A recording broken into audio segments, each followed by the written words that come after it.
the emergency department at St. Mary's. Hospital was unusually quiet when Officer Daniel Brooks entered room 217. He had spent the last 3 hours at the scene of a serious highway accident, and the last thing he expected was to find himself standing beside an unconscious woman whose identity nobody could confirm. The woman was in her late 50s, with blonde hair tied loosely behind her head and a deep bruise near her forehead. She wore a pale mint-green hospital gown, and several monitors surrounded her bed. Daniel stood beside her, staring at the medical chart in his hand. Her name was listed as Evelyn Carter, but there was almost no other information. No identification, no family member, no emergency contact. She had been found near the accident with no purse or phone. Dr. Harris, the attending physician, entered the room and immediately noticed Daniel. "Officer, you need to leave. This is a medical area." Daniel looked toward Evelyn. "I was the first officer at the accident. I need to know if she remembers anything." The doctor frowned. "She hasn't regained consciousness properly." Daniel nodded and stepped backward. Then Evelyn suddenly moved. Her eyes opened slightly and her breathing became faster. Daniel stopped. "Ma'am?" Evelyn looked toward him with frightened eyes. Her lips moved, but no sound came out. Daniel leaned closer. "You're safe. You're in the hospital."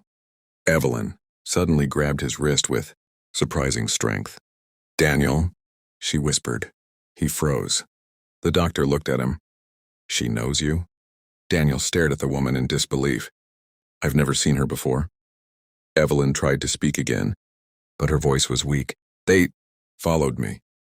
Daniel immediately became alert. "Who followed you?" Evelyn's eyes filled with fear. Before she could answer, her heart monitor began beeping rapidly. Nurses rushed into the room and pushed Daniel away from the bed.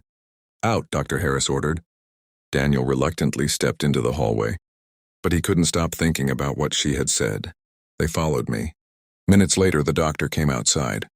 "Her condition is stable." Daniel asked, "Did she say anything else?" The doctor hesitated. She kept repeating one thing. "What?" "Your name." Daniel looked through the glass window at Evelyn lying silently on the bed. He had never met her, yet somehow she knew exactly who he was. And now Daniel had a feeling that the accident that brought her to the hospital was not an accident at all. Daniel refused to leave the hospital. He contacted his department and requested that the accident investigation be transferred to him. The more he examined the evidence, the stranger everything became. Evelyn had been found nearly half a mile from her damaged vehicle, yet there were no footprints leading from the road to where she had collapsed. Her vehicle had been deliberately forced off the road, and one of the tires had been damaged before the crash. Daniel returned to room 217 and found Evelyn awake. This time she looked calmer. "You know me," Daniel said quietly. Evelyn stared at him for several seconds. "Not personally." Daniel pulled a chair closer. "Then how do you know my name?" Evelyn swallowed. "Because your name was written on something I was given." Daniel's expression tightened. "What were you given?" Evelyn looked toward the door before answering. "A file." She explained that several weeks earlier, she had discovered evidence of corruption inside a private security company where she worked as an accountant. Money had been disappearing through fake contracts, and several employees who questioned the numbers had suddenly resigned or disappeared. Evelyn had secretly copied the financial records. She intended to take them to the authorities, but before she could, someone discovered what she had done. She had spent days moving between hotels, afraid that someone was following her. Finally, an old friend gave her a name, Officer Daniel Brooks. Daniel was stunned. He had investigated the same company months earlier after a witness disappeared. But his investigation had been shut down because there wasn't enough evidence. Evelyn reached beneath her pillow and pulled out a tiny memory card. "Everything is here." Daniel stared at it. "Why didn't you give this to the police before?" Evelyn gave a tired smile. "Because I didn't know who I could trust." Daniel understood. The company had connections everywhere. If the wrong person discovered the evidence, Evelyn might not survive. Suddenly, the hospital lights flickered. Daniel stood immediately. Somewhere down the hallway, a security alarm began ringing. Nurses rushed past the room. Evelyn's face turned pale. "They're here," she whispered. Daniel moved between her and the door. "Who?" Evelyn shook her head. The people who wanted the file. Daniel reached for his radio. Before he could call security, the lights went out completely. For several seconds, the entire floor was dark. Then emergency lights came on. Daniel saw a figure disappearing at the end of the corridor. He chased after him, but the man escaped through a service exit. When Daniel returned to room 217, Evelyn was still there. The memory card was gone. Someone had entered the room during the blackout. Daniel looked at Evelyn and realized the danger was much closer than he had imagined. The hospital was placed under temporary security lockdown.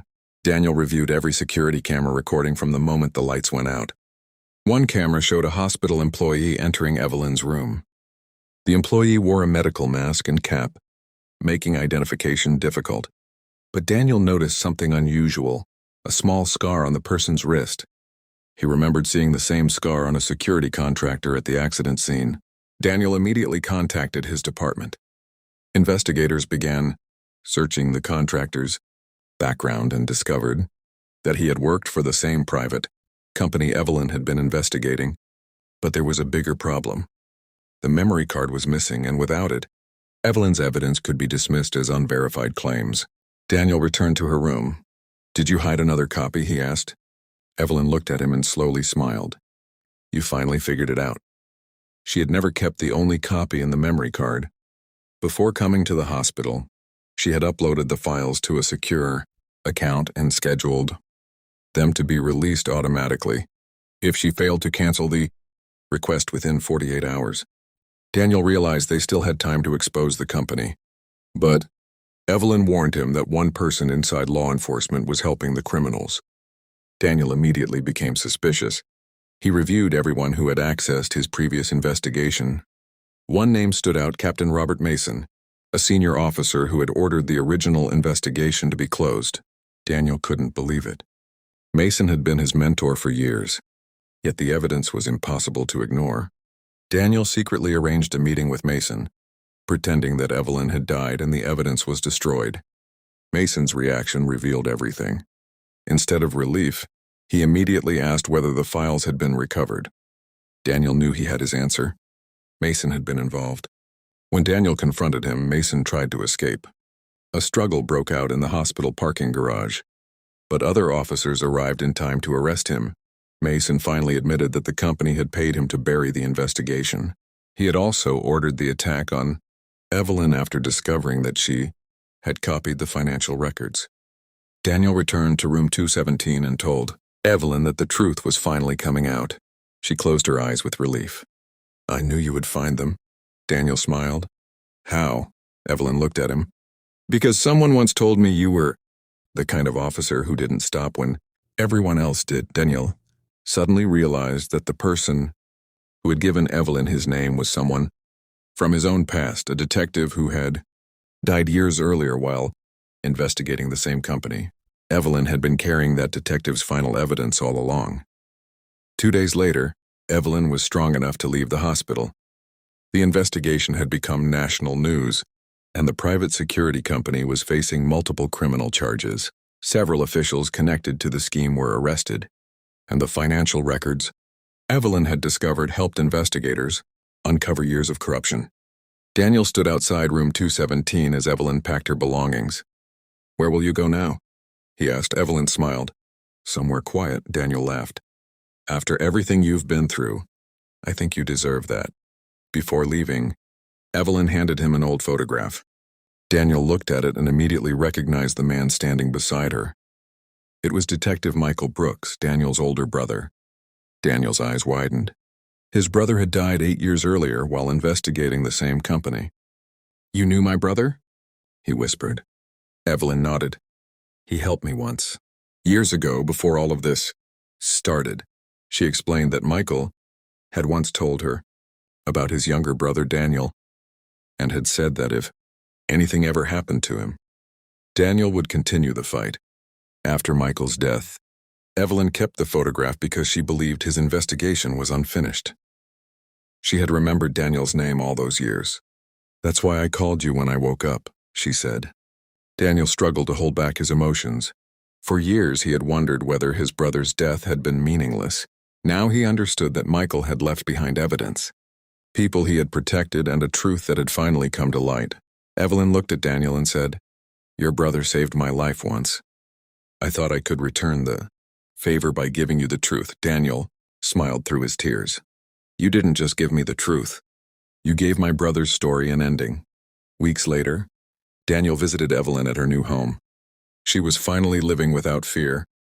The hospital had become a place of painful memories, but it had also become the place where her life changed forever. Before Daniel left, Evelyn handed him the old photograph again. "Keep it," she said. "He would want you to." Daniel looked at the photograph and nodded. The case was closed, but the memory of room 217 stayed with him. He would never forget the woman who arrived at the hospital as an unknown patient and somehow knew his name. More importantly, he would never forget what she taught him. Sometimes the truth survives because one person refuses to let fear silence them. And sometimes, the person you think you are saving is the person who came to save you.